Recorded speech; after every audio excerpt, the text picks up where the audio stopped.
empêché d'être candidat à l'élection présidentielle. Avec le recul, vous pouvez savoir pourquoi il a été empêché. Il a été empêché parce qu'avec lui, on craignait que le Sénégal bascule vraiment dans la dynamique du Mali, du Burkina Faso et du Niger. Mais quand il a été empêché, qu'est-ce qui a été proposé à Sonko? Et qu'est-ce que lui, il a accepté?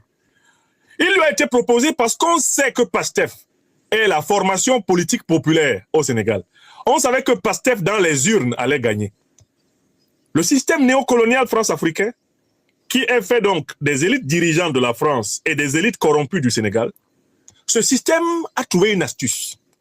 Au lieu d'imposer le candidat de Beno Ben Yokar, en tout cas le parti sortant de Macky Sall, on a plutôt préféré faire surgir des rangs de PASTEF quelqu'un qu'Ousmane Sonko accepterait de laisser passer comme candidat, renonçant lui à la candidature. Sonko accepterait de le laisser passer en partant du principe que lui, Sonko, va le contrôler. Il va contrôler ce candidat-là, puisqu'il est le président du PASTEF, il est le chef du PASTEF. Ce candidat, c'est l'un des lieutenants de Sonko. Donc Sonko aura la main sur celui qui va être candidat et donc qui va être président de la République. Bien que Sonko acceptera, dans ces conditions, d'être Premier ministre, il sera en réalité le véritable président. Dans la tête de Sonko, c'était l'arrangement tolérable, puisque, de facto, même maintenant, il est le leader de PASTEF. Et au niveau des militants de PASTEF, il est le plus populaire. Il est plus populaire que Bassirou Diomaye Diakhar Faye. Or, ce que Sonko n'a pas vu, c'est que celui qu'on a choisi, ou qu'on lui a permis de choisir, apparemment, était quelqu'un qui n'est pas entièrement aligné sur l'idéologie panafricaniste, néocolonialiste. Et que celui-là même était chargé de neutraliser en fait Sonko, d'empêcher que Sonko accomplisse toute son ambition de Sénégalais enracinés dans la terre casamançaise. Vous comprenez? Donc Sonko n'a pas compris que quand on lui a proposé de sortir de prison, et on a proposé à PASTEF d'aller à la présidentielle, mais avec plutôt Bassirou Diomaye Diakhar Faye, lui, Sonko là, on venait de l'écarter. Le système néocolonialiste venait de se reproduire. Pendant que Sonko pensait pouvoir contrôler la situation, elle lui avait déjà échappé. Dès lors qu'il a accepté la négociation qui l'écartait de la voie à la présidentielle, au motif que tu es trop radical, Sonko, tu vois, t'es une personnalité clivante. Tu vois, toi, tu auras du mal à rassembler, tu vois. Alors, on va prendre quelqu'un qui, tout en t'obéissant parfaitement, quelqu'un qui est parfaitement aligné sur ses volontés, mais qui lui, il est moins clivant, tu vois. Ça va pas effrayer les investisseurs étrangers. Oui, avec lui, quelque chose de... Voilà. Voilà le premier problème. Sonko pensait avoir promu au poste de président quelqu'un qu'il contrôle. Maintenant, il vient de voir... Maintenant, Sonko vient de voir très clairement que celui qu'il a promu comme président ne lui obéit pas à lui. Diomaye Faye est davantage proche de l'ancien système de Macky Sall que Sonko ne le pensait. Il est davantage proche de la France-Afrique que Sonko ne le pensait. La preuve, quand il a pris le pouvoir, il est allé faire acte d'allégeance auprès des plus grands représentants du néocolonialisme français en Afrique de l'Ouest. Et le plus grand de tous, c'est Ouattara. Diomaye est allé en Côte d'Ivoire et il a prononcé des éloges à Ouattara, qui est pourtant un ennemi de la démocratie, un ennemi du pluralisme, un ennemi de la bonne gouvernance. Le jour où Diomaye est allé le faire, j'ai su que le Sénégal allait connaître une crise à la direction de cette terre. Une crise féroce. Deuxième élément de la crise. À peine arrivé au pouvoir, on s'est rendu compte que certains ministres du gouvernement n'obéissaient pas au Premier ministre Ousmane Sonko. Et on le sait par des déclarations publiques du Premier ministre Ousmane Sonko. Ces propos ciblaient le ministre de la Défense, qui est un officier issu de la tradition france-africaine, qui est sorti de la cuisse du néocolonialisme français à l'ONU, le général Biram Diop. Sonko peut parler ici, ça sort de l'autre côté. Il ne l'écoute pas. Ousmane Sonko s'est plaint du ministre de la Justice en disant que celui-ci ne lui obéissait pas, faisait de la désobéissance dans le gouvernement. Mais à qui obéit-il? Au Sénégal, le maître pendant longtemps, c'est le néocolon français et ses exécutants. Donc le ministre de la Justice, même catégorie que le ministre de la Défense. Troisième ministre dont Sonko s'est plaint, le ministre de l'Intérieur. Sonko dit non, ces gens-là, ils ne m'obéissent pas. Mais à qui obéissent-ils? Mais ce sont des ministres régaliens.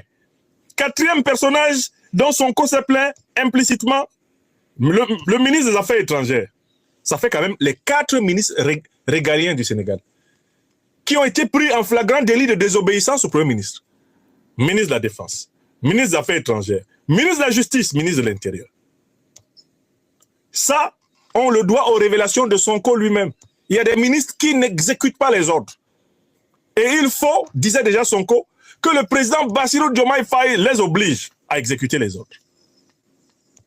Ça, c'est le deuxième moment où j'ai su que cette alliance-là, eh bien, était menacée. Troisième moment intéressant, la crise sahélienne. C'est là où on s'est rendu compte que le fameux thème de la rupture avait été placé dans les rangs secondaires, si ce n'est d'ailleurs au calendrier grec. Sonko et Diomaye finissent par arriver dans une situation où ils mettent dos à dos l'AES et la CEDEAO. Ils choisissent la CEDEAO. Ils laissent le général Biram Diop utiliser des mots très forts contre les pays de l'AES. Il est menacé de les ramener de force dans la CEDEAO.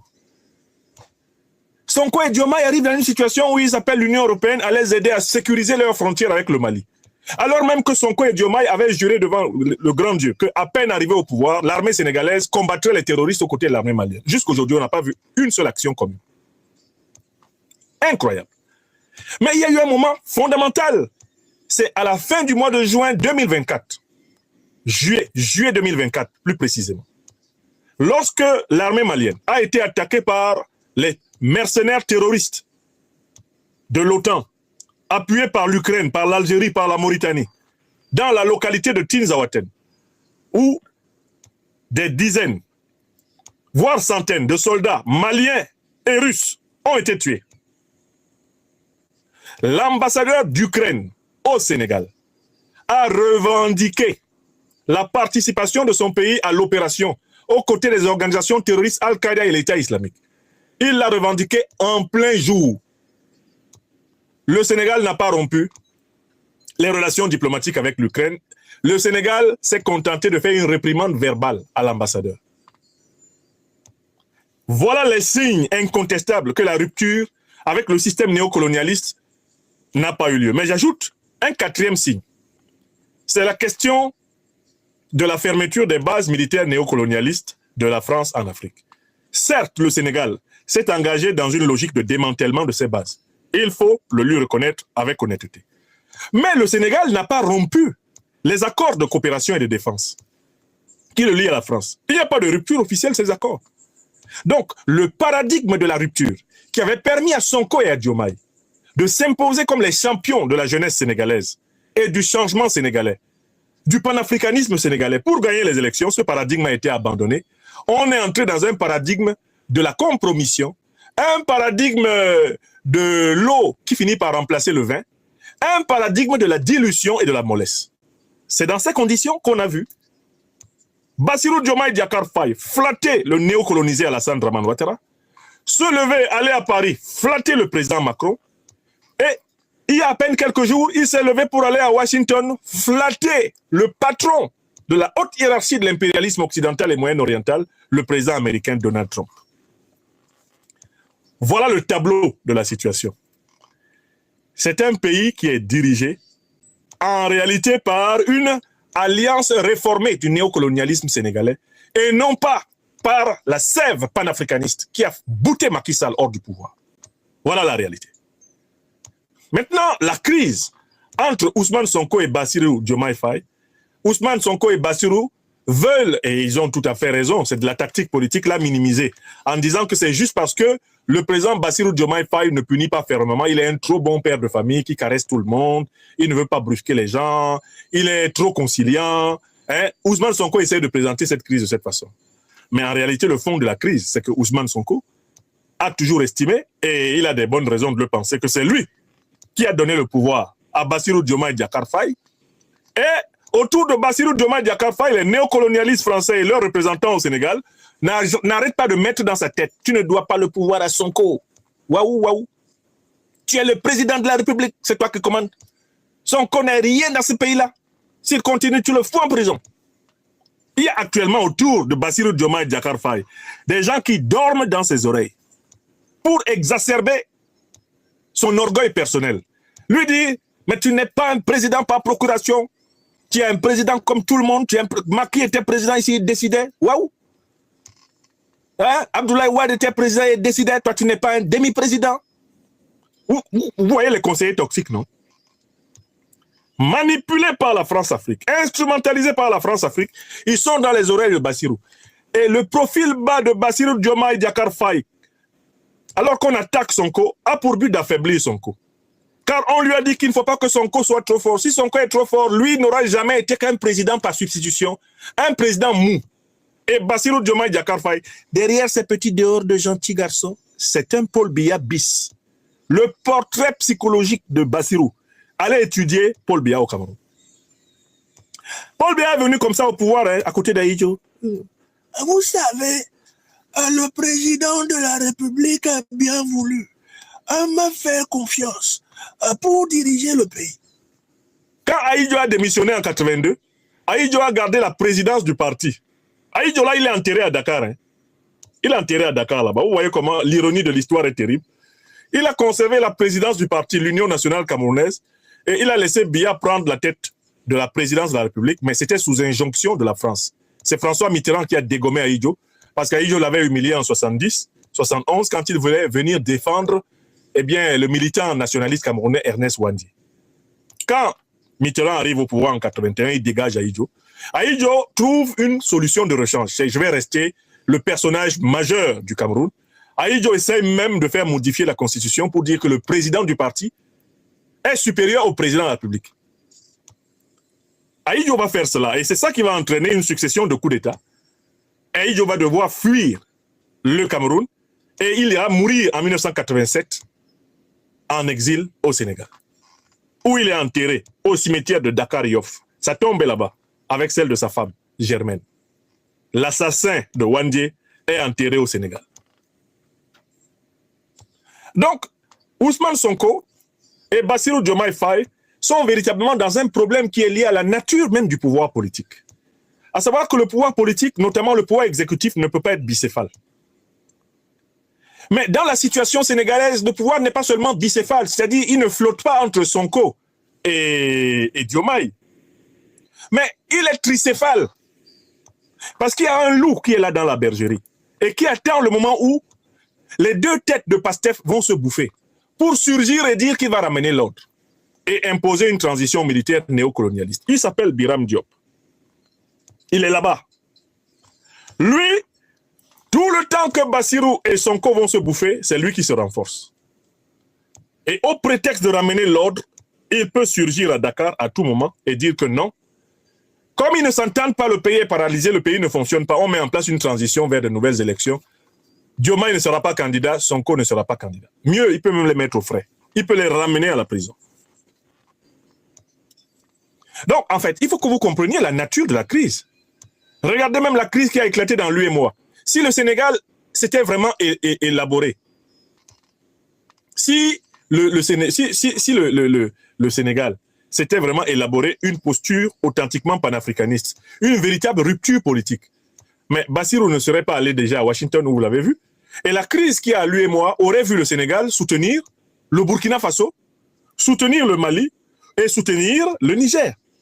Et en fait, la présidence tournante de l'UEMOA aurait été reconnue. Elle aurait été reconnue au Burkina Faso. Mais parce que le Sénégal est resté sous l'escarcelle du néocolonialisme français, et parce que Bassirou Diomaye Diakhar Faye est aligné sur les positions impérialistes en Afrique et dans le monde, c'est pour cette raison précisément que le Sénégal est en réalité un exécutif bloqué. Je dis bien, ce n'est pas un exécutif bicéphale seulement, le Sénégal est en situation de tricéphalisme. Il y a Ousmane Sonko, avec la légitimité de Pastef, la légitimité populaire, l'âge dont il jouit. Il y a Bassirou Diomaye Diakhar Faye, avec la légitimité de l'élection présidentielle. Parce que malgré tout, c'est son nom qui a été glissé dans l'urne, et non pas celui de Sonko. Et puis, il y a Biram Diop qui est en embuscade, avec le soutien des maîtres france-africains et des impérialistes américains.